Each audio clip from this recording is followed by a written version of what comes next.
നമ്മളെ കാക്കുന്ന വൃക്ഷങ്ങളെ തൊഴുക നിത്യവും ഭൂമിക്ക് പച്ച പുതപ്പേകി നിൽക്കുന്ന സസ്യങ്ങളെ തൊഴുക.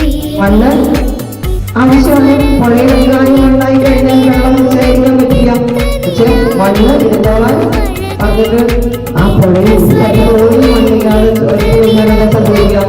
കല്ലുകെട്ടുകൾ മണ്ണിൽ വെള്ളം ശേഖരിക്കും.